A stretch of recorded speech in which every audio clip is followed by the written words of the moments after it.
Eu insisto em dizer que a ansiedade é uma condição, é um estado, porque a gente precisa também fazer uma reflexão sobre tudo que a gente fala sobre nós mesmos e considerar que eu estou ansiosa para mim e para o universo, na minha opinião, soa totalmente diferente do que eu dizer que eu sou ansiosa, porque aí quando eu falo que eu sou ansiosa, eu condiciono a minha existência à ansiedade e eu acho que a ansiedade você pode dominar, você pode deixar ela mais arrefecida. Então eu acho que a gente precisa mudar, inclusive, a nossa forma de falar sobre ansiedade e dizer que nós estamos ansiosos e não somos ansiosos. A ansiedade já te impediu de curtir a vida, tendo a temática do carnaval, porque eu acho que é um tema que a gente pode aplicar para outras questões importantes da nossa existência. Não só de carnaval vivem os baianos, diferente do que aquele deputado falou. Os baianos também comemoram formaturas, os baianos também passam em concursos, os baianos também têm alguma entrevista de emprego importante ou alguma apresentação importante de trabalho. E assim como no carnaval, a gente se pega paralisado, quem é ansioso, se sente paralisado na iminência de eventos importantes. Então, eu achei importante manter essa temática da live, embora o carnaval já tenha passado há muito tempo, mas para a gente refletir de uma maneira geral na vida. E aí eu te faço algumas perguntas. O medo de que as coisas dessem errado já te impediu de viver alguma experiência bacana? Por exemplo, hoje eu tenho consciência de que o medo da violência me impediria de curtir o carnaval esse ano, porque depois da pandemia eu senti que as pessoas estavam meio que desesperadas pela liberdade do carnaval e eu me peguei pensando que se eu tivesse condição de frequentar o carnaval esse ano, que talvez eu não fizesse por conta do medo da violência. E isso a gente pode colocar em outros planos, por exemplo, o medo de não passar no concurso público, será que já te impediu de se inscrever no concurso público? O medo de fazer uma apresentação importante no trabalho, será que já não te impediu de talvez conquistar uma promoção? O medo de pensar na viagem dos sonhos, que com antecedência as pessoas podem viajar, mas o medo de dar alguma coisa errada te impediu de fazer esse planejamento e aí você deixou de fazer essa viagem? Então, são perguntas que, embora pareçam genéricas e aleatórias, todas culminam no convite à reflexão de que, às vezes, até para curtir uma coisa que, em tese, é somente positiva, como uma festa ou uma viagem, podem se tornar negativas quando elas viram gatilhos para uma crise de ansiedade. E aí, fazendo a pesquisa sobre esse tema, eu descobri uma coisa muito importante. Existe um nome para esse medo que a gente tem de planejar o futuro. E esse nome é teleofobia. Teleofobia nada mais é do que o medo irracional de planejar o futuro. O medo irracional que algumas pessoas têm de fazer qualquer tipo de plano, seja uma viagem, curtir o carnaval, fazer uma pós, fazer um curso qualquer, ou criar qualquer plano a longo prazo que não seja imediato. Então, eu, embora seja conhecidamente ansiosa, nunca podia imaginar que o medo de planejar o futuro tinha um nome, e esse nome é a teleofobia. É óbvio que a gente não vai ser aqui leviano em não achar normal que as pessoas tenham algum tipo de receio quando a gente fica muito envolvido em algum planejamento. Então, eu sei que eu não posso querer demais de ninguém, de que é óbvio que alguém se preparando para uma prova de um concurso vai ficar nervoso. É claro que diante de um casamento, uma noiva fica nervosa, ou é claro que diante de uma seleção de promoção, os envolvidos fiquem ansiosos, percam sono, tenham algum tipo de crise de ansiedade. Mas a teleofobia te convida a prestar atenção se as suas grandes mudanças na vida foram precedidas de momentos de ansiedade. Porque se isso se torna uma rotina sua, se você tem essa dificuldade de planejar o futuro, você pode ser ansioso e precisa de ajuda para resolver isso. Os indivíduos que têm a teleofobia são aqueles que às vezes se enganam em defender viver um dia de cada vez como uma filosofia simplista ou essencialista, mas que pode estar escondendo uma condição de ansiedade e de incapacidade de pensar no futuro. Então, por isso que eu acho importante a gente fazer essa ressalva de que é ótimo a gente viver um dia de cada vez. Eu defendo isso. Eu acho que a gente pode sim ter algum alívio de ansiedade quando a gente pensa que cada dia ou a vida inteira. Sou super a favor disso, mas a gente precisa nos conhecer o suficiente para a gente conseguir pensar que talvez a falta de habilidade de planejar o futuro, porque é ansioso, pode fazer você se enganar achando que defende uma filosofia de vida mais simples, mas na verdade está usando isso para se esconder do medo de planejar o futuro. Quando a gente vai tirar a habilitação, eu mesma, Juliana, eu tive que fazer 4 provas. E eu já dirigia, eu já tinha carro. E nada explicava por que eu não conseguia passar no teste de habilitação. E nessa época eu entendi que foi na mesma época que eu também fiz vestibular, que é essa época de que a gente tem que tomar muitas decisões importantes para o nosso futuro, que é ali o final da adolescência e o início da vida adulta, e a gente se vê precisando fazer escolhas que a gente sabe que vão determinar nosso futuro a longo prazo, e a gente congela. Então, hoje eu consigo ter esse olhar mais benevolente sobre mim, de que talvez nessa época eu não deveria ter feito tudo ao mesmo tempo, não deveria ter escolhido a faculdade que eu queria cursar, feito o teste para tirar carteira. Então, eu acho que a gente precisa ser mais benevolente com a gente no geral, porque essa coisa da alta produtividade e de a gente ser capaz de fazer várias coisas ao mesmo tempo pode criar a tal da teleofobia e a gente travar e não conseguir pensar no futuro. E aí você vai me perguntar, ok, mas o que é que isso tem a ver com a Dels? A Dels, eu estava falando inclusive para um outro amigo hoje, que eu pensei muito na Dels como uma cura mesmo para mim. Eu precisava achar um propósito maior para a minha existência, que, na verdade, não precisaria necessariamente ser entendido como uma virada total de página. Eu não precisava me tornar uma monja tibetana vivendo em cima de um morro para eu sentir que eu estava tendo um propósito maior na minha vida. Então, eu entendi que eu podia ter uma segunda ocupação do meu tempo, que é a perfumaria, e que em eu ter essa segunda ocupação, que é um assunto que me interessa, que é o autoconhecimento, que eu precisava tanto, eu podia ter algum alívio na angústia mental que eu sentia a vida toda sobre ser ansiosa e sobre não pertencer a lugar nenhum. Então, eu também já se vivia a minha vida toda sentindo esse medo.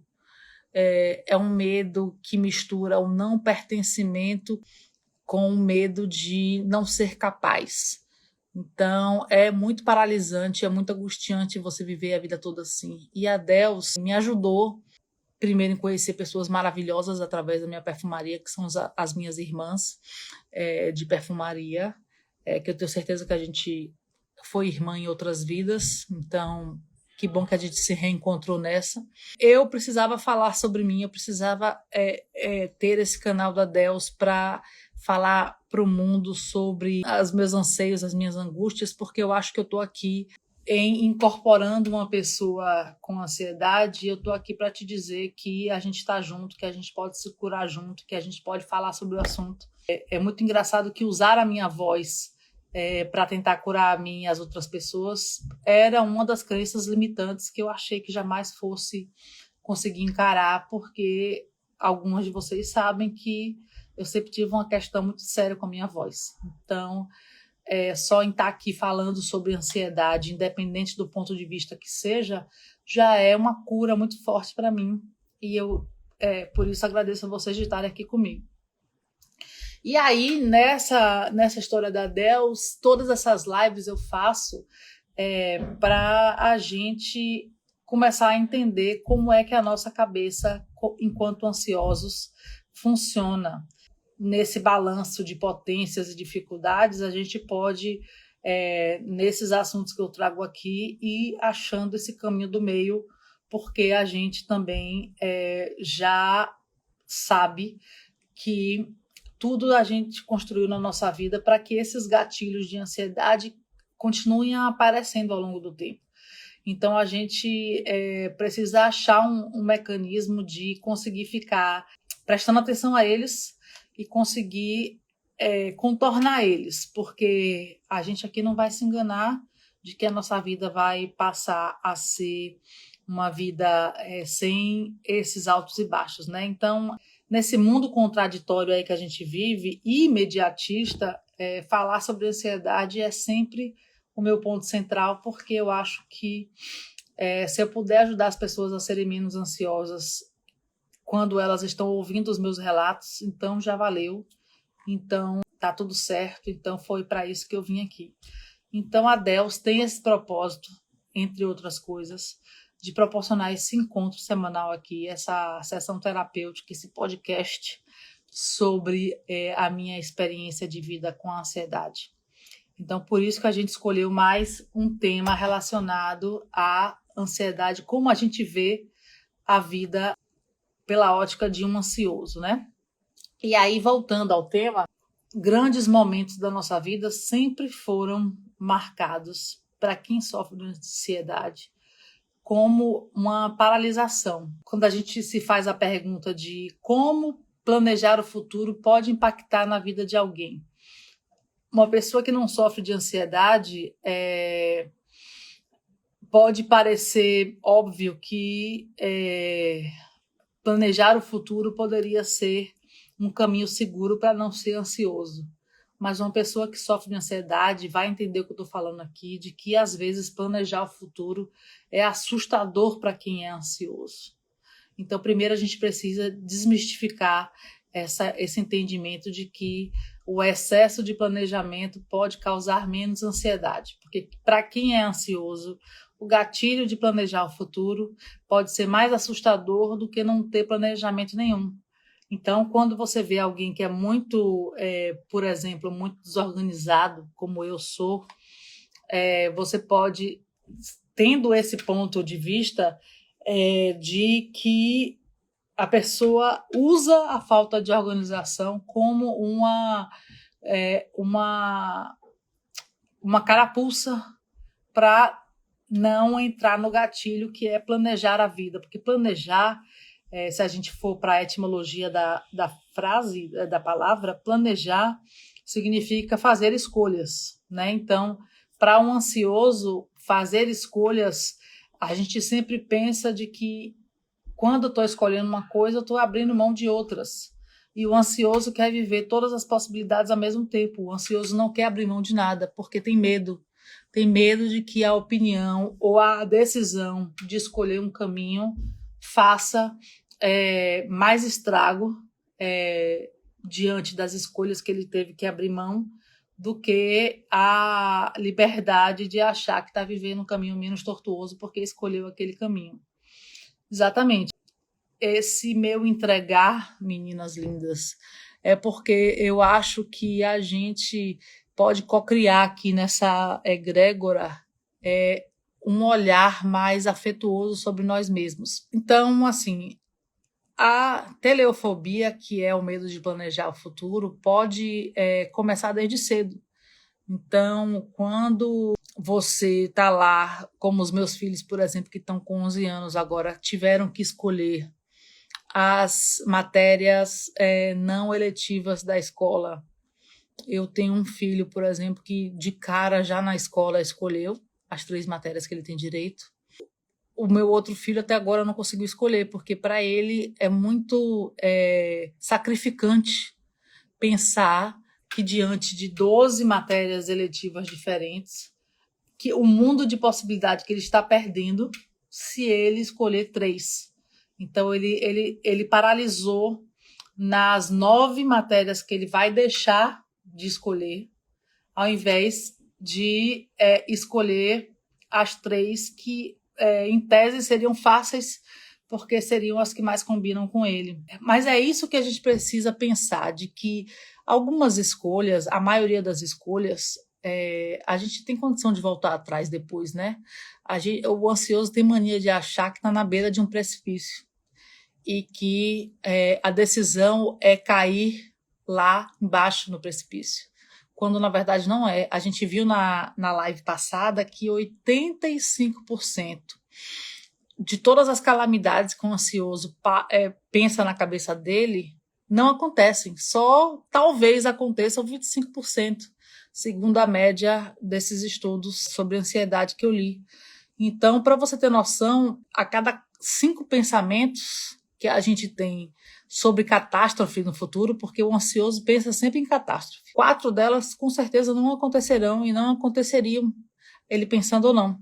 Então, desde cedo a gente pode ter essa dificuldade de escolher, principalmente quando é uma escolha que vai reverberar em muito tempo da nossa vida. Então, a gente precisa pensar as coisas com menos sensação de fim de mundo. Porque, por exemplo, você escolher fazer um curso de inglês, que foi o exemplo que a Guida deu ontem na live dela, que ela disse que ela não consegue nem se matricular num curso de inglês por conta de não conseguir planejar o futuro dela.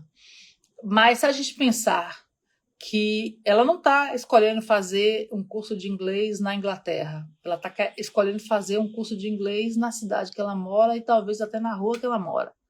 Com certeza, eu sei onde a Guida mora, tem outros cursos de outras línguas. Então, não seria impossível se ela dissesse, bom, eu testei estudar inglês, não gostei, vou fazer espanhol. Então, por que a gente não consegue encarar na hora de tomar uma decisão, como um curso de inglês ou como um carnaval, de que, ok, eu vou curtir o carnaval, eu vou fazer a matrícula no curso de inglês, eu vou dar entrada na autoescola para tirar a carteira de motorista, mas se eu não conseguir fazer essas coisas todas que eu estou planejando fazer, tudo bem, eu posso fazer em outro momento, eu posso fazer depois, eu posso fazer uma de cada vez. Eu não estou sendo leviana e eu sei que todas essas decisões envolvem perda financeira se a gente não levar em frente. Eu sei disso. Mas será que a perda financeira, se a gente levasse com mais leveza essa perda financeira, será que a gente não seria menos ansioso? Será que a gente já não tinha cumprido tantos planos que a gente fez e se desfez por medo até de conseguir? A gente pode colocar menos peso nas nossas decisões. E aí, se a gente parar para imaginar de que um teleófibo, por exemplo, uma pessoa que tem dificuldade de planejar o futuro, essa pessoa hoje não consegue pensar em ter filho, essa pessoa hoje não consegue pensar no emprego melhor mudando de cidade, essa pessoa hoje não consegue largar uma profissão e começar outra. E é essa pessoa que a gente, às vezes, julga de que está perdido, de que é egoísta, de que é preguiçoso. A gente julga pelas escolhas que eles deixam de fazer, mas a gente não consegue estar na pele deles para pensar que para esse tipo de gente é muito difícil planejar, fazer planejamento de coisas que mudem muito a vida e o dito conforto mental que essas pessoas têm.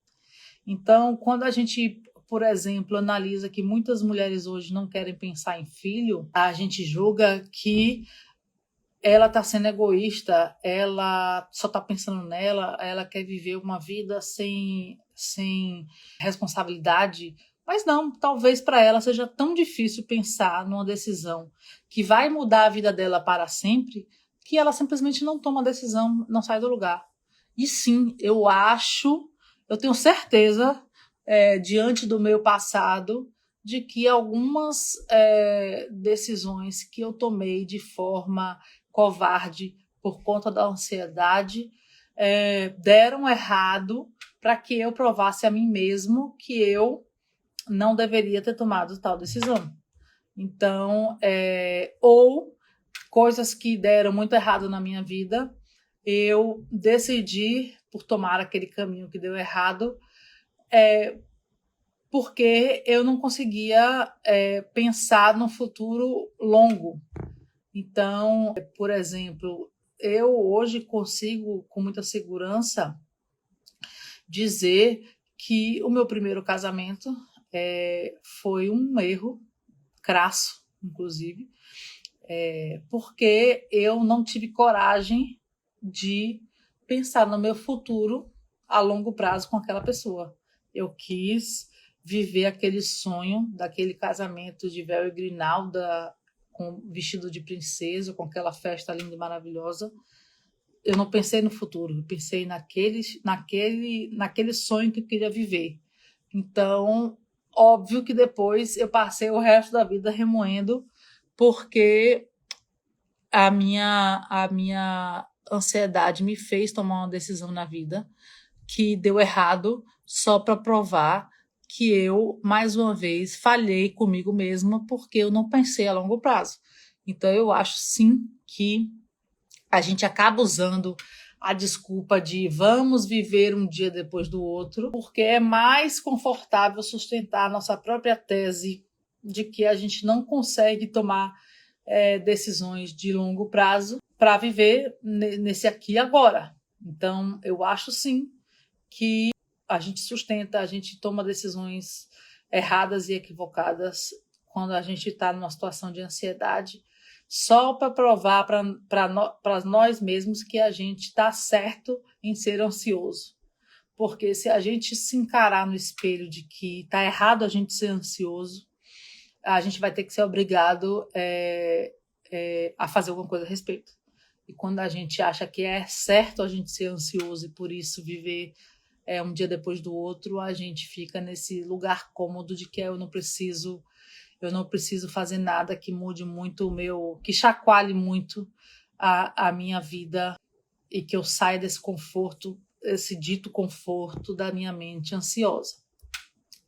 E aí, óbvio que as dores dessa falta de conseguir pensar no futuro, em primeiro lugar, é viver uma felicidade muito instantânea.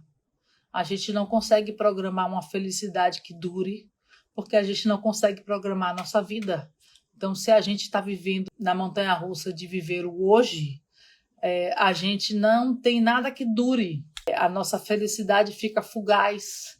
A gente não consegue perseguir sonhos, porque perseguir sonhos demandam tempos, pensar de outra forma, a longo prazo, a médio prazo. Então, para o ansioso, esse ciclo quase que instantâneo da vida, de um dia depois do outro, é um auto-boicote, um boicote muito grande da felicidade que a gente tem direito de viver. É como se o ansioso vivesse a vida toda boicotando o direito que ele tem de ser feliz e de viver uma vida de forma mais calma. Porque a gente precisa retroalimentar a nossa pressa, retroalimentar essa sensação de que vai acontecer uma catástrofe iminente, que a gente vai conseguir, que a gente vai viver algum problema muito grande na próxima esquina e que a gente não tem o direito de pensar na vida como um ciclo, né? A gente não tem a chance de tomar grandes decisões. E aí, por exemplo, a vida toda, na minha primeira fase de adulta, eu sempre quis viver fora. Eu sempre tive aquele sonho de que eu teria uma vida plena, vivendo num país que fosse mais evoluído em vários níveis, né? De sociedade, de respeito, de cultura mesmo. Só que eu nunca consegui tomar essa decisão de encarar as consequências de viver fora. E aí eu fui tomando decisões que me deixavam cada vez mais presas a este lugar que eu moro. Então, hoje, para eu mudar a minha vida para um outro país, seria infinitamente mais difícil do que há 20 anos atrás, que era quando eu queria fazer isso. Então, isso podou a chance que eu tinha de viver esse sonho, que hoje vai mover um Everest que antes eu não precisaria mover. Outra coisa que eu acabei por fazer agora foi adotar um pet. Tem mais ou menos 20 dias que eu adotei um cachorrinho e eu tenho, desde o começo da pandemia, com essa vontade de dar esse pet aos meus meninos. E aí, a toda oportunidade que surgia de um cachorrinho vir para cá, eu era pragmática. Não, é muito caro, não, eu não quero comprar, não, eu não quero vira-lata porque pode ser que seja grande. Ah, mas eu também não quero pagar muito dinheiro num animal de raça pequeno. Então, assim, eu levei 3 anos e meio para conseguir adotar um cachorrinho. E sim, muito injusto a gente viver a vida toda com essa nossa mente tirana e sem leveza, entende? Porque eu não estou sendo aqui leviana de que adotar um cachorro ou qualquer pet seja uma decisão fácil, porque é uma vida, porque envolve mudanças na dinâmica da casa. Não estou dizendo que isso é uma decisão fácil de se tomar, mas não é uma decisão que precise levar 3 anos e meio para ser tomada. Então, quanto tempo da pandemia, por exemplo, que eu podia conviver com esse animal e trocar energia com esse animal, com meus filhos, quando a gente foi obrigada a ficar preso em casa, eu podia ter vivido e não vivi, entende? Então, eu imagino que obviamente, sem querer comparar filhos e pets, mas hoje a gente consegue colocar esse amor na mesma balança. A mesma coisa pode ser alguém para pensar em ter filho. Se eu levei 3 anos para conseguir adotar um cachorrinho, imagine se eu ainda tivesse a condição de escolher ou não ter filho. Eu não sei quanto tempo eu levaria. E aí a sociedade vive te enchendo de compromisso. Exige que você, às 8 horas da manhã, já tenha corrido 10 quilômetros, feito meditação, yoga, presenciado o nascer do sol, e às 8 já esteja maquiada, arrumada para a primeira reunião do dia. A sociedade hoje te exige essa super organização e essa minuciosidade na sua agenda. Então, imagina para quem é ansioso perceber que essa cobrança vem de todos os lados, porque hoje com as redes sociais e esse mundo instagramável que a gente vive, é cada vez mais solicitado da gente essa agenda cheia de compromissos. Então, imagina se eu me sinto confortável quando eu vejo que essas pessoas conseguem correr, meditar, malhar, tomar o shake, levar filho para a escola, arrumar o cabelo e se maquiar antes das 8 da manhã. Como é que eu, que não consigo tomar nenhuma decisão rápida, fico me sentindo uma merda? Então eu me sinto, eu deixei, inclusive, de seguir algumas pessoas que defendem esse estilo de vida rápido e cheio de compromissos, não porque eu entendi que esse ritmo frenético pode me adoecer. Eu deixei de seguir essas pessoas porque eu me sentia uma merda, porque eu não conseguia fazer. Eu não conseguia pensar de que aquela criatura acorda às 5 da manhã para ver o sol nascer, medita, depois corre 10 quilômetros, depois ainda seca o cabelo, depois ainda se maqueia e tá linda, magra e cheirosa às 8 da manhã no trabalho. Então, meu Deus, eu só queria dormir. Então, quando eu me comparava, eu só querendo dormir, para essa pessoa que defende tudo isso, eu paralisei. Então, para mim, não serviu aquela pessoa como referência de eu mudar a minha vida, de praticar mais exercício, de ter mais contato com o nascer do sol, ou talvez de praticar a ritualística, de me maquiar todo dia para ir trabalhar. Eu adoro maquiagem, mas eu, hoje, basicamente, me maqueio mais para as minhas lives. E só porque eu uso esse material depois para fazer aquelas pequenas pílulas que a gente faz. Mas eu queria incluir na minha ritualística diária um tempo para eu me maquiar, porque eu me sinto bem me maquiando. Eu fiz curso, eu investi nisso, e hoje eu não faço porque eu paraliso. Então eu tenho gaveta inteira de maquiagem e eu uso uma vez por semana, quando eu sei de pessoas que têm um kitzinho básico de maquiagem e se maquia todos os dias. Então, eu entendo que esses instagramáveis que levam essa vida plena e cheia de compromisso pode ser paralisante, mas a gente não pode ir para o outro extremo. E é essa reflexão que eu faço aqui.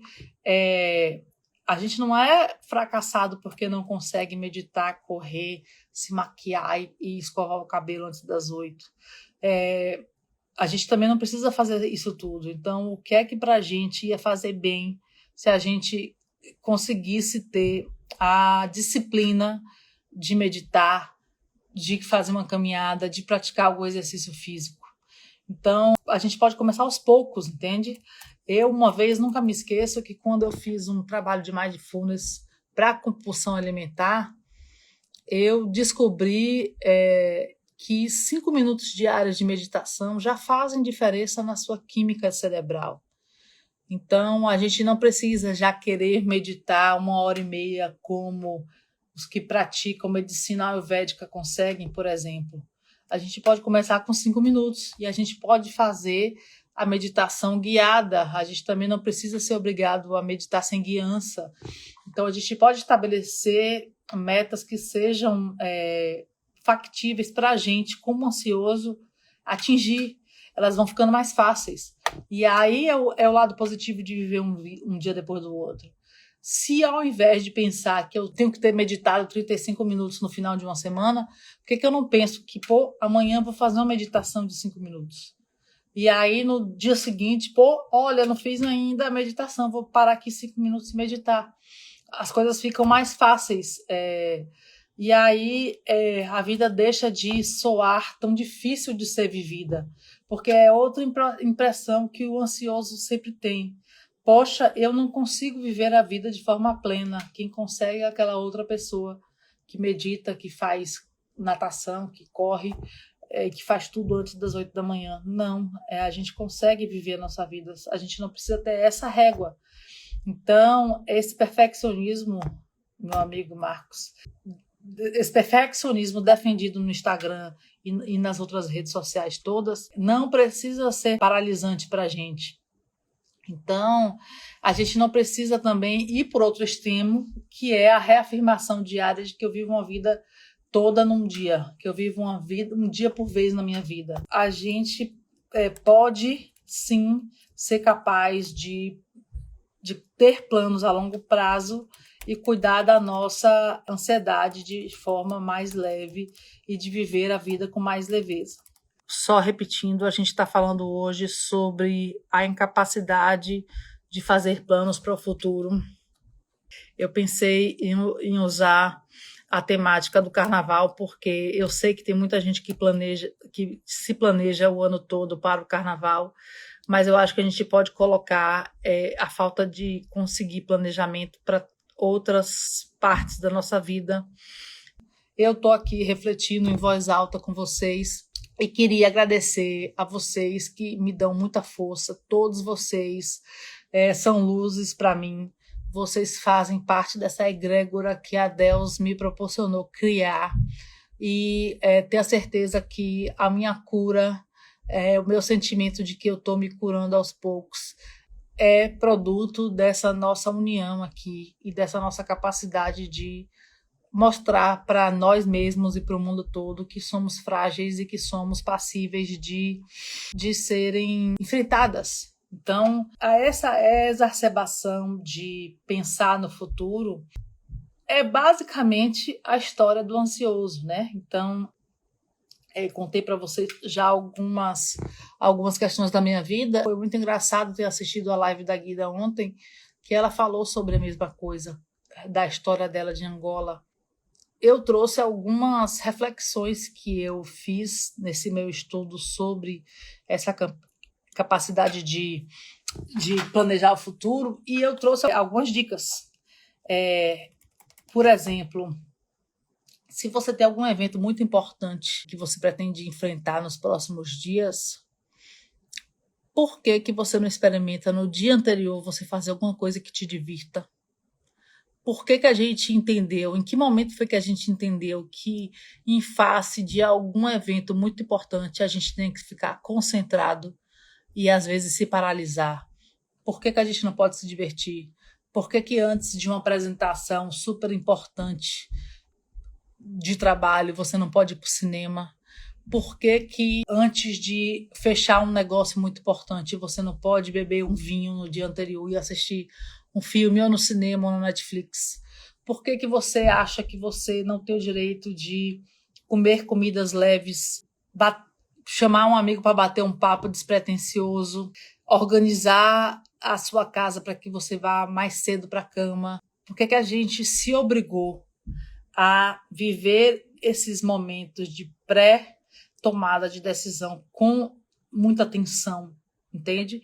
Porque esses livros que vendem os 21 passos para uma mente milionária ou os 10 passos para controlar a ansiedade, por que ninguém fala de vá no cinema um dia antes de uma decisão importante? Se você vai fazer, sei lá, vai comprar um pacote de viagem e você está muito nervosa com isso, por que você não chama uma amiga para tomar um café e falar sobre amenidades no dia anterior? Por que antes de uma entrevista de um emprego novo você não procura fazer algum tipo de esporte um dia antes? Ou procura uma amiga para jogar cartas, para bater um papo, para tomar um chá? Em lugar nenhum fala que você pode relaxar e se divertir um dia antes de questões importantes, ou na semana antes. Porque isso para o ansioso tira um pouco da tensão, tira um pouco daquele medo sem sentido que o ansioso sente, que vai dar tudo errado, que vai acontecer algum problema. Então, aí, óbvio que a gente tem aqui aquelas dicas clássicas, mas que eu repetindo para mim em voz alta pode reverberar em vocês, que é a gente colocar num papel, e eu sou mesmo analógica, então eu acho que um papel e uma caneta professionalmente realmente pode te trazer algum tipo de conforto. Escrever num papel bacana, com a caneta diferente, fazer disso um ritual, e escrever as suas metas e seus objetivos para o ano, para o biênio, para o semestre, para o trimestre. Começar a escrever o que é que você gostaria de atingir esse ano, o que é que você gostaria de fazer, de conquistar, de se empoderar nesse ano, nos próximos 3 meses, na semana que vem. Começar a escrever.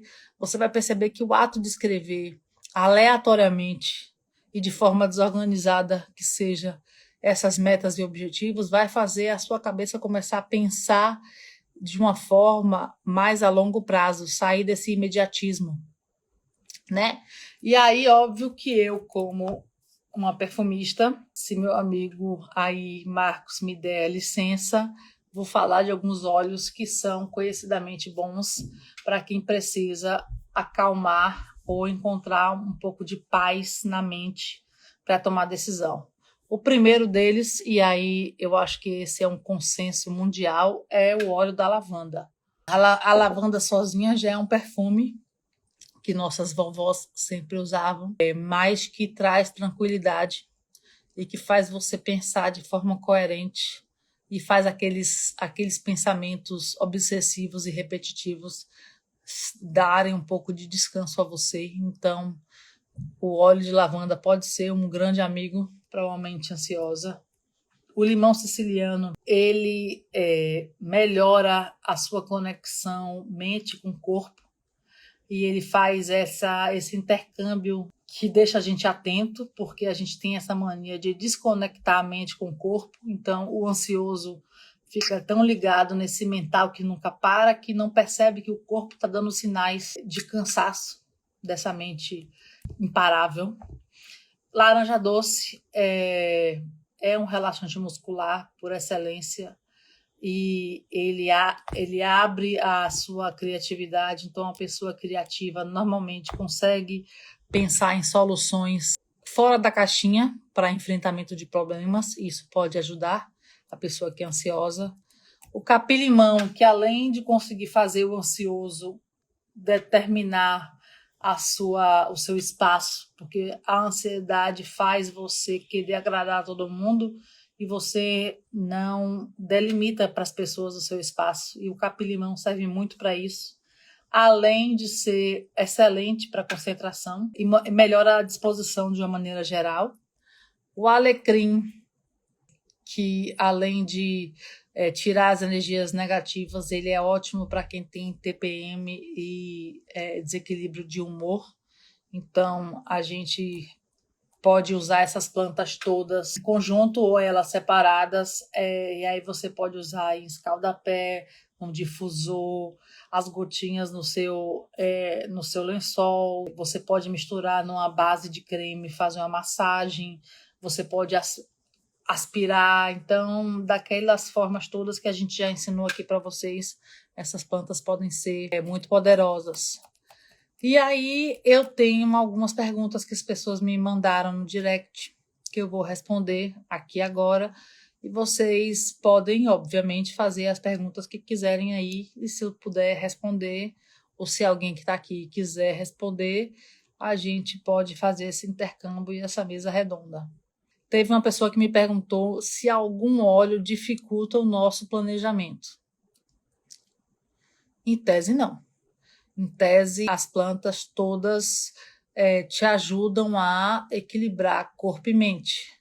Óbvio que existem plantas que têm efeitos mais fogo, então você pode ter algum tipo de sentimento de dispersão com alguns óleos, mas todas as plantas são curativas e elas podem serem usadas diluídas ou menos diluídas e mudar essa falta de foco que algumas delas podem trazer.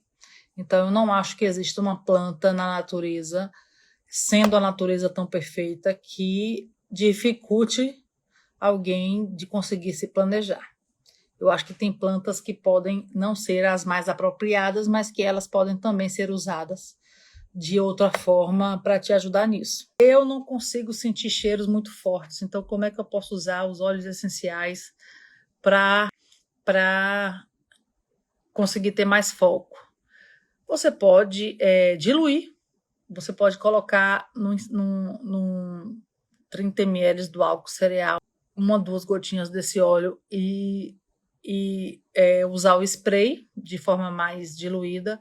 Você pode colocar num difusor, você não precisa necessariamente ter contato com a força toda daquele óleo, você pode usar no escaldapé, na água quente, pingar um pouquinho dos óleos ou usar as próprias plantas, por exemplo. Então, existem muitas formas de a gente fazer você entrar em contato com esses óleos sem necessariamente precisar inspirar os óleos sem nenhum tipo de diluição. Qual o melhor óleo para concentração e foco? Eu acho que não existe um óleo específico que seja melhor para concentração e foco, mas eu acho que um blend de breu branco com capim-limão, com a laranja doce, pode ser excelente para você ter mais foco, assim como eu acho que colocar um pouco de lavanda, se você tem pensamentos obsessivos, também pode ajudar você na concentração e foco. Então, eu acho que as plantas podem ser misturadas. O nut é ótimo, porque é manjericão com alecrim, são duas plantas que ajudam a gente a ter mais disposição para estudar. Então, eu acho que você pode usar mais de uma planta para potencializar elas juntas nessa condição de ter mais foco e concentração. A gente vai estar aqui sempre falando em questões que falem ou tratem ou mostrem a ansiedade sobre outras óticas. A ansiedade será sempre o meu foco aqui principal, porque é um caminho que exige de nós um compromisso diário. Então, a gente precisa estar vigilante, principalmente quem viveu muito tempo, né, na sombra desse temor, dessa angústia que é ser ansioso. Então, a gente vai estar sempre aqui gerando essa discussão e essa reflexão sobre a ansiedade. Obrigada, pessoal. Eu quero que vocês tenham uma semana iluminada. Eu quero que vocês possam, semana que vem, me dizer que conseguiram tomar decisões que estavam procrastinando depois dessa nossa conversa. Eu quero que vocês se sintam cada vez mais libertos dessa angústia que é viver com ansiedade, tá? Então, uma semana de luz e de muito conhecimento e autoconhecimento para todos nós. Um beijo.